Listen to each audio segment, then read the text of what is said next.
2012년 대한민국의 육해공 전력은 작년에 비해 과연 얼마나 바뀌었을까요?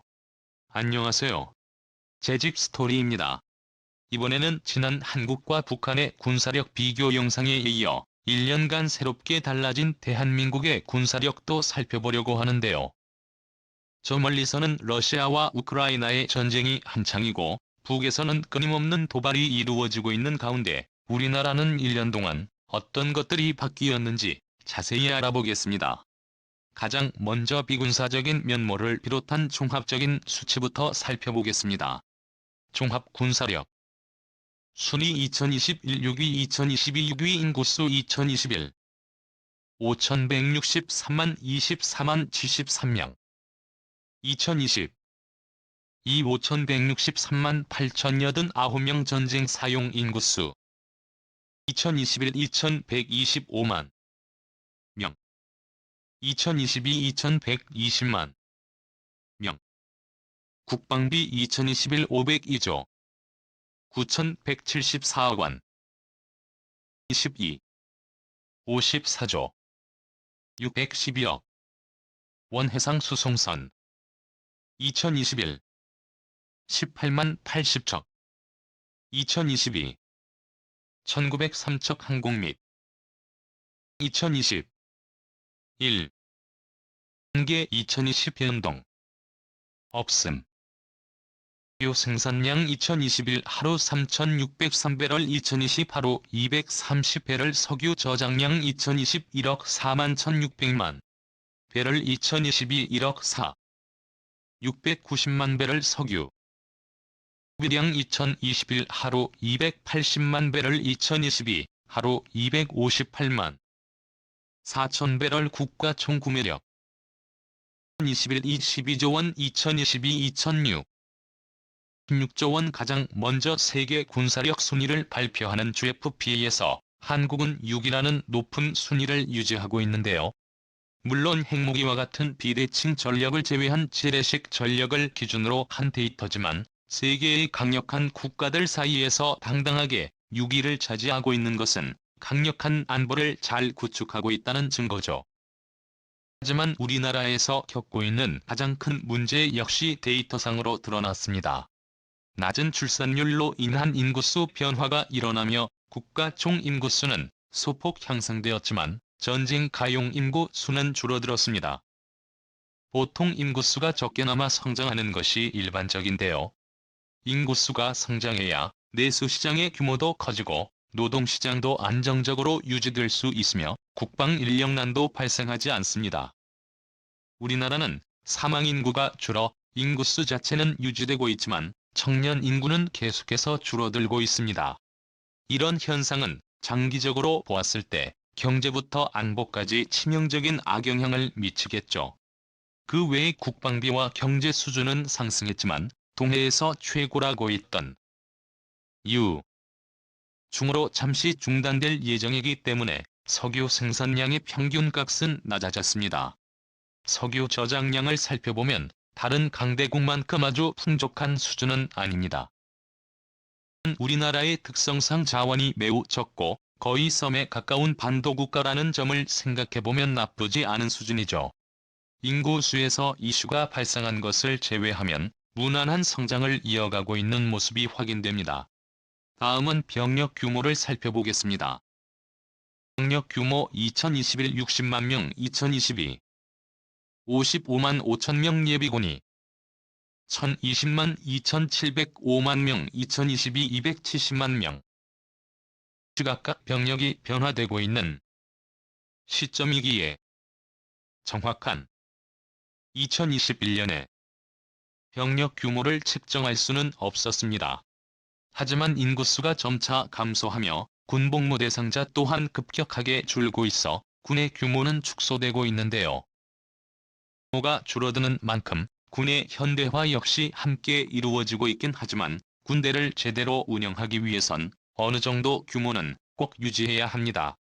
바로 위에선 북한이 100만이 넘는 현역병 견인포 2020 38,153은 2020 이38,153은 다연장 로켓포.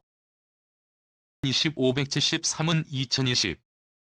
이 573은 전력 대부분에서 큰 변화가 나타나진 않았습니다.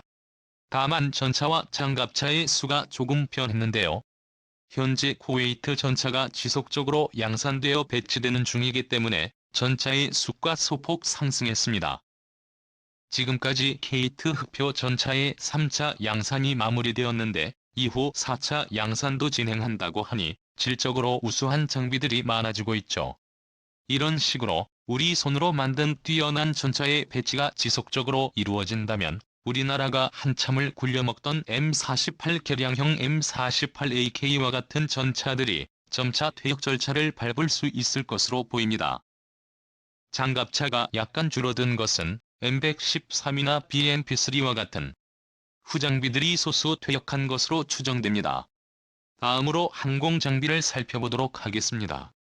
총항공기수 200억 100만 581, 기 202만 195기, 전투기 202만 400기, 202만 400기, 공격기 2021, 이런 내기 2020, 야흔기, 수송기 2020벨, 41환기 2022, 40만, 특수목적 항공기 2020, 30기 2022, 30기, 중급 6기 2021, 내기 2022, 4기, 헬리콥터 202만 700, 34기 2022, 739기, 공격 헬기 12만 1112기 2022, 112기. 공군에서도 뚜렷한 변화가 없었습니다. 도입 사업에서 한창 말이 많았던 F-35 외에는 모두 전력화가 완료되었고 최근 추가 도입이 진행된 경황은 없었습니다. 특이한 점이 있다면 KF-21 보라매가 신규로 제작되고 있다는 사실인데요.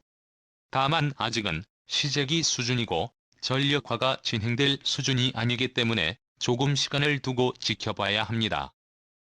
이전 캠프 21 영상에서도 말했던 부분이지만 해당 기체는 F-35나 F-15처럼 우리나라 주력 대체 라인업에 포함될 기체는 아닙니다. F-5나 F-4와 같이 노후화된 기체들을 대체할 용도로 개발되고 있죠. 그렇기에 KF-21이 본격적으로 양산되어 전력화에 이르더라도 F-15K나 KF-16과 같은 주력 기체와는 상관이 없습니다. 미국에서 도입한 강력한 기체들을 필두로 노후화된 기체들의 자리를 KF-20이 채운다면 우리나라의 공군 전력은 확연하게 우수해질 것입니다. 차후 애플 1516 라인의 기체들은 F-35와 같은 5세대 스텔스 기체가 대체해 나갈 것으로 보입니다. 또 공격기의 수량이 약간 늘어난 부분은 새로 양산될 TK-50 경공격기 겸 훈련기가 공격기로 분류된 것 때문으로 추정됩니다. 이 부분에서는 수리온이 추가 도입으로 인한 수량 차이가 발생했고 공격 헬기는 변화가 없었습니다. 항공 전력의 전체적인 틀에서 큰 변화는 없었지만 천천히 그리고 좋은 방향으로 꾸준하게 나아가고 있다는 것을 살펴볼 수 있죠. 다음으로 해상 장비를 살펴보도록 하겠습니다. 총함정수 2021 234척, 2022 234척.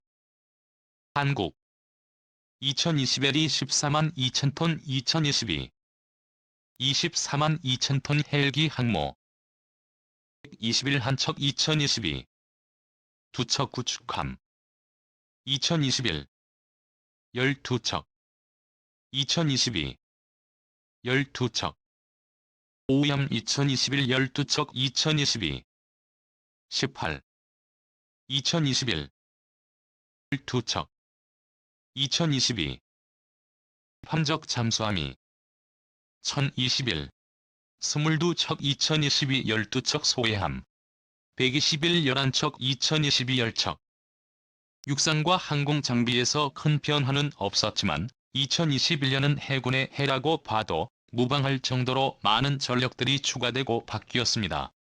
가장 먼저 2021년 최고의 이슈였던 마라도함이 취역했는데요. 독도급 강습 상륙함의 이번 함으로 항공모함과 유사한 모습을 한 함정입니다. 대규모 상륙작전에 헬기와 병력 장비들을 실어 상륙을 지원하는 함정이라고 볼 수 있죠. 만재 배수량이 무려 19,000톤에 달하는 대형 함정이며 무장으로 근접 방어무기 시스템인 프랑스와 KV-LS가 장착되었습니다.